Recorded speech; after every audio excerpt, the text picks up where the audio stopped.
आज 6 जून 2026 की सुबह तक की देश और दुनिया की 10 बड़ी और मुख्य खबरें इस प्रकार हैं। 1. मानसून ने दी दस्तक, दिल्ली एनसीआर को मिलेगी गर्मी से राहत। मौसम विभाग IMD के अनुसार दक्षिण पश्चिम मानसून केरल पहुंच चुका है, जिससे देश भर में नमी बढ़ी है। आज दिल्ली NCR में बादल छाए रहने, धूल भरी आंधी और हल्की बारिश की संभावना है, जिससे तापमान में गिरावट आएगी और लोगों को भीषण गर्मी से राहत मिलेगी।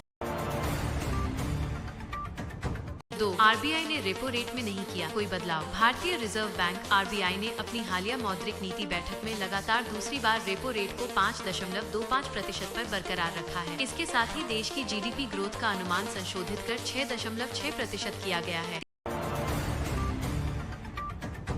3. FII टैक्स और कैपिटल गेन्स पर केंद्र सरकार की बड़ी राहत। विदेशी फंड्स को आकर्षित करने के लिए केंद्र सरकार ने सरकारी बॉन्ड्स, गवर्नमेंट सिक्योरिटीज में निवेश के जरिए होने वाले कैपिटल गेन्स पर विदेशी संस्थागत निवेशकों FIIs को टैक्स में बड़ी राहत देने का ऐलान किया है।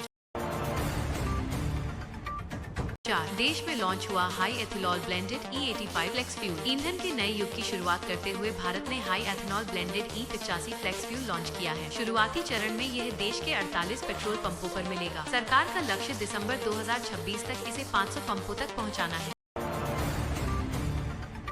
5. विश्व पर्यावरण दिवस पर एक पेड़ माँ के नाम अभियान की धूम। विश्व पर्यावरण दिवस के मौके पर देश भर में एक पेड़ माँ के नाम मेगा वृक्षारोपण अभियान चलाया जा रहा है। उत्तर प्रदेश के मुख्यमंत्री योगी आदित्यनाथ ने लखनऊ के कुकरेल में इस अभियान की शुरुआत की। वहीं केंद्रीय मंत्रियों ने दिल्ली के नमो ऑक्सीजन पार्कों में पौधे लगाए।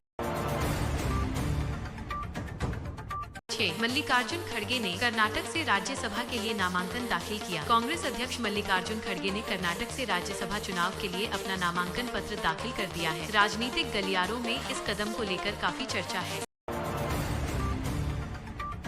7. विमान किराए को नियंत्रित करने के लिए सरकार की नई योजना। नागरिक उड्डयन मंत्रालय ने एयरलाइंस के लिए जेट ईंधन ATF की कीमतों को स्थिर रखने के लिए एक नई योजना को मंजूरी दी है। इसके तहत तेल कंपनियों को फंड दिया जाएगा ताकि ईंधन की बढ़ती कीमतों के बावजूद हवाई सफर का किराया न बढ़े। 8. हिमाचल प्रदेश में महसूस किए गए भूकंप के झटके। हिमाचल प्रदेश के कुछ जिलों में मध्यम तीव्रता के भूकंप के झटके महसूस किए गए हैं। इसके झटके आसपास के पड़ोसी राज्यों में भी हल्के तौर पर देखे गए। फिलहाल किसी बड़े नुकसान की खबर नहीं है। 9. अंतर्राष्ट्रीय तनाव। अमेरिका ने हॉर्मुज जलडमरू मध्य में ईरानी ड्रोन मार गिराए। वैश्विक मोर्चे पर तनाव और बढ़ गया है। अमेरिकी सेना CENTCOM ने दावा किया है कि उसने हॉर्मुज जलडमरू मध्य स्ट्रेट ऑफ हॉर्मुज की ओर बढ़ रहे 4 ईरानी लड़ाकू ड्रोनों को मार गिराया है, जिससे इस प्रमुख समुद्री व्यापार मार्ग पर सुरक्षा चिंताएं बढ़ गई हैं। 10. रूसी राष्ट्रपति पुतिन का बयान। भारत एक भरोसेमंद साथी। रूस के राष्ट्रपति व्लादिमीर पुतिन ने एक बार फिर नई दिल्ली की तारीफ करते हुए भारत को एक भरोसेमंद पार्टनर बताया है। इसके साथ ही उन्होंने भारत रूस संबंधों के बीच पश्चिमी देशों के हस्तक्षेप की कड़ी आलोचना की।